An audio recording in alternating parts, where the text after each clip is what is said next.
I'm Elliot Marx. I'm with Audio Innovate, the designer of the InnoFader.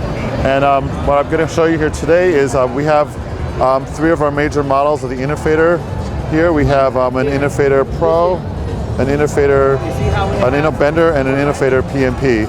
So now, the reason why we have the different models, it has to do with the type of customer and what you're looking for as far as the fader, because the way we start out with doing InnoFaders is we start adding more and more adapters and making more and more complicated. So that's where we that's where we came out with the Pro, which is basically, if you open up the Pro, you can see here's the the main piece of the Pro. All of our InnoFaders use the same mechanical feel. They have the same feel. They have cut-in and curve adjustment. So and they're very smooth. And so what we do on the Pro is, as with any InnoFader kit, we have a bunch of lubes, screws.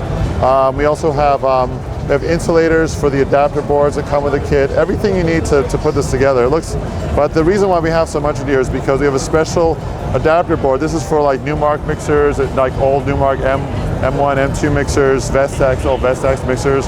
Then we have another one. We have another adapter board. It's got connectors for the rain, for I don't know if you can kind of zoom in on. We even have a cable for the Allen Heath Zone 22.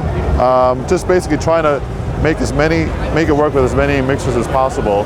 So now then on the InnoFader PMP, what we have is we've taken this whole product and trying to make it as simple as possible. It doesn't fit in as many mixers, but we sacrificed fitting all the mixers possible to make it as simple as possible and fit with a lot of mixers. Like, so for example, the DJM 800, 900, the DNX 600 and 1600.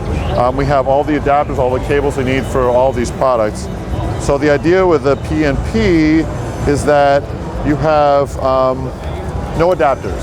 That's the key. That basically you plug into the mixer. You have the fader here, and you also have, for example, we have a 4-pin, a big 4-pin, small 4-pin, a small 3-pin, and we also have a special cable for Denon mixes. It's a special adapter that it's for the P&G fader connection. So now the way we do it, all the instructions are actually right on the fader itself. So you see how it says the first step is to test it. You plug in the cable. So I plug in the cable here. Then I plug in the mixer here. Now, if the green comes on, then I'm good. But if the red comes on, I just take it out, turn it around, put it back in, and then when the green comes on, then I turn off the mixer, take this out, and I move this over. So it's exactly like the way it shows on the sticker itself. And we also have pretty clear instructions. So if you want to see, like, you could actually, these come with every kit. Just in case you lose them, they're on our website. All the instructions are on our website, and also all the mixers that they fit, all the information. We have a compatibility chart right on our website. So here's the instructions. It's exactly what I told you. You find the cable, and it tells exactly how to hook it up. And then it's a test mode, and then we check it. If it's wrong, the red LED comes on. If it's right, the green one comes on. And then when you're done, you turn off the mixer, move the jumper over, and you're ready to go. So now, one thing we found with the InnoFaders is that it's still a very big part, and not only that, but it's very expensive. So if you see here, we have the mini InnoFader.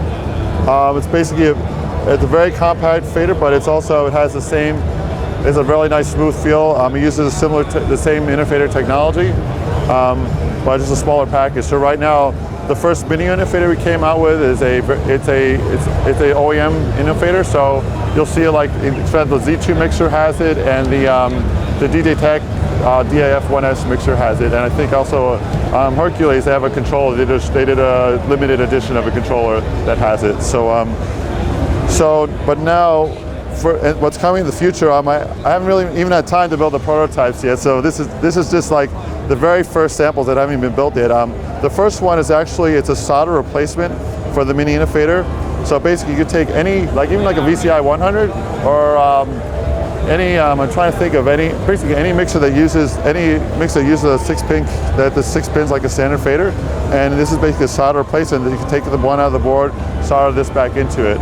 And the other model we have, this is going to be a mini InnoFader PMP. So it's going to have a lot of the same components like that are on this board for the PNP, they're going to be on the mini InnoFader too. And it's going to have the same 4-pin connector it's going to be over here. So that's going to come out, I'd say about middle of this year. We'll see if we can get it faster. I know everyone's calling me every day out asking for them. So, and also as far as replacements right now, the OEM faders, we don't have replacements for these yet. We're working with Tractor to see if they can supply them. But as far as this one, we're working on this model. It's going to be available for any mixer, even the Tractor Z2. Oh yes, one more thing is that the stem, just like the InnoFader, we're going to put an 8mm stem on this, so it'll have the same bulky stem. It's not going to break. So, well, thank you for your time. This is Elliot Marx with Audio Innovate and the developer of the InnoFader.